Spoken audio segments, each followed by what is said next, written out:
Seja muito bem-vindo e bem-vinda ao podcast da BHH. As novidades da hematologia, hemoterapia e terapia celular você ouve a seguir no nosso episódio do Hemoplay Podcast. Olá, meu nome é Roberto Souza, eu sou jornalista e estou falando diretamente do Hemo 2022 em São Paulo. Esse é mais um episódio do Hemoplay. Vamos conversar com o Dr. Marco Aurélio Salvino. Ele é hematologista, especializado em transplante de medula óssea, TMO, é da Universidade Federal da Bahia e do Hospital São Rafael. Dr. Salvino, é um prazer tê-lo aqui e eu começo perguntando sobre o CAR-T-cell. Para aqueles que acompanham hoje, qual a melhor definição de CAR-T-cell? Obrigado pelo convite, Roberto. É um prazer estarmos aqui em mais um capítulo do Hemoplay dentro do Hemo 2022, né, ao vivo, um congresso de sucesso, tanta gente, e o CAR-T-cell tem sido um dos temas recorrentes no congresso. Mas acho que para todo mundo, a forma mais simples de explicar é uma terapia celular, ou seja, a gente está falando de uma mudança de comportamento, de um tratamento quimioterápico para uma nova linha, que são células.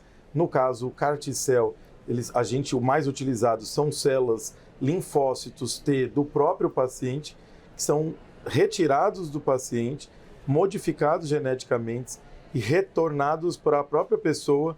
É como se você desse uma potencializada na capacidade desse nosso linfócito T de matar um câncer. Nós temos a imunidade para matar o câncer, mas ela tem vários motivos para não ser capaz, às vezes, de fazer o seu papel. O CAR-T-cell é essa célula turbinada que a gente brinca para atacar um alvo específico. Então, quando você modifica, não é para todos os cânceres, que às vezes as perguntas acham que o CAR-T é para tudo. Cada CAR-T-cell é para um tipo de câncer específico. É a medicina personalizada. É o máximo da personalização, porque ela volta no nome e sobrenome do paciente. E aí junta terapia celular, imunoterapia. O CAR-T-cell é a terapia ultra personalizada, porque é um alvo e o nome do paciente, é a célula dele para mais ninguém. E é imunoterapia, porque ela é imunológico, é um sistema imunológico atacando o câncer, sem quimioterapia, sem cirurgia. Então ela é a personalização com a imunoterapia contra o câncer. O CAR-T-cell pode substituir o transplante de medula óssea? Essa é uma excelente pergunta e foi pauta, até sendo ainda, né? O Hemo ainda está acontecendo e tem sido pauta recorrente, porque é uma grande pergunta, o CAR-T vai substituir o transplante? Ninguém sabe, mas o que a gente sabe é que é uma terapia que está ganhando espaço, em alguns cenários está substituindo alguns transplantes halogênicos, a gente já está vendo algumas substituições. Na segunda linha do linfomas não Hodgkins, muito agressivo, está havendo uma tendência a substituir, mas os estudos estão em andamento para responder essa pergunta, então é possível que num futuro não tão distante, daqui a poucos anos, a gente tenha o CAR-T-cell na primeira linha de mieloma, de linfoma, de leucemia linfóide aguda, e, de alguma maneira, substituindo alguns transplantes de medula óssea. O problema também seria o custo, né? Esse é o desafio do CAR-T-cell. Ela é muito inovadora, muito potente, uma eficácia como nunca antes vista, mas um preço também nunca antes visto. Então, acesso num país como o nosso, a gente buscando a equidade, que é um dos carros-chefes, né, da BHH, é um desafio, porque a gente vai ter que fazer essa terapia chegar a todo mundo. Não vai dar para ter só quem tem plano de saúde, que começa pelas operadoras, mas a gente vai ter que fazer isso, a terapia chegar, a gente vai ter que pensar maneiras de baratear o custo, mas também financiar, porque vai ter um preço mínimo disso aí, porque é cara, a tecnologia é cara. No começo tudo é caro, né? No começo a gente sabe que ela é nova, ela é mais cara, a gente espera que ao longo dos próximos anos isso comece a atender e curar mais gente, né? E hoje, para quais doenças o CAR-T-cell tem sido efetivo? A gente tem, fora do país, são muitas aprovações. Até para a gente focar mais no nosso país, a gente tem aprovado no Brasil para linfomas agressivos adulto, terceira linha, do destaque ao linfoma B difuso de grandes células, mas outros também. Mieloma, que já usou as 3 principais classes de tratamento, então um paciente que já é um paciente mais grave de mieloma múltiplo, e a leucemia linfóide aguda B, também ou refratária ou recaída, de até 25 anos de idade, que é a bula brasileira, ela está isso daí. Então, essas no momento, são as 3 aprovações que a gente já tem no Brasil. E fora do Brasil? Fora do Brasil, já tem para leucemia linfóide aguda criança e adulto, linfoma folicular, linfoma do manto, mieloma, mais de um produto, linfomas, 3 produtos,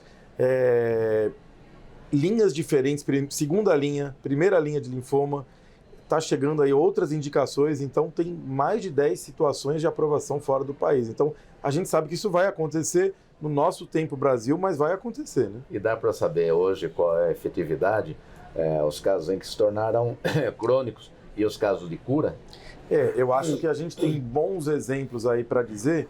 Na LLA recidivada e refratária, ao redor de 40% a 50% de cura num cenário muito difícil de tratamento, onde a maioria dos pacientes é terminal. Linfoma não Hodgkin agressivo, refratário, recidivado, 30% a 40% de cura num cenário também sem opções terapêuticas. E o mieloma, que a gente ainda não fala de cura, mas a gente está levando uma sobrevida de poucos meses para 2 a 4 anos. Então a gente está começando a dar sobrevida num cenário onde não havia mais chance de sobrevida, mas ainda não falamos em cura ainda para mieloma múltiplo. Os hematologistas e profissionais da saúde que querem aprender a fazer CAR-T-cell, o que eles devem fazer? Essa é uma ótima pergunta, porque não só os hematologistas, como os centros, a gente precisa que o Brasil descentralize essa terapia. Hoje ele está muito restrito a pouquíssimos hospitais que foram preparados, seja porque os profissionais buscaram treinamento ou o centro se qualificou. Então, acho que os centros de transplante de medula óssea, que já têm um transplante alogênico, adulto, pediátrico, maduros, eles têm todo o potencial de buscar essa qualificação do serviço, buscando qualidade, e dos profissionais buscando treinamento ou dentro do Brasil, numa escala menor, ou fora do país, numa escala maior, porque já tem países com centros que fazem grande volume, mas muito provavelmente dentro do país a gente já vai começar a ter essa capacidade de treinamento ainda para 2023, com novos centros crescendo bastante. E quais são os principais centros no Brasil? Hoje a gente tem os centros que fazem, os principais centros que já têm habilitação e aprovação. Você tem, por exemplo, nós, São Rafael em Salvador, Albert Einstein, agora o C. Camargo entrando no estudo clínico de mieloma, e a gente tem um HC da USP com um programa que vale a pena ser destacado, que está muito ligado ao projeto do Butantan, que é uma grande expectativa que o SUS consiga entrar numa terapia de alto custo através da pesquisa clínica. Então, esse modelo ligado à USP São Paulo, ligado ao Instituto Butantan, é um modelo de sucesso que a gente espera que consiga crescer e atender não só regionalmente, mas até um modelo a ser seguido ou por outros estados, ou que eles consigam atender outros estados, porque é um exemplo de modelo de descentralização do cuidado e até de acesso. E hoje o acesso para o paciente, o acesso para o médico ter início nessa terapia é só por meio de clinical trials?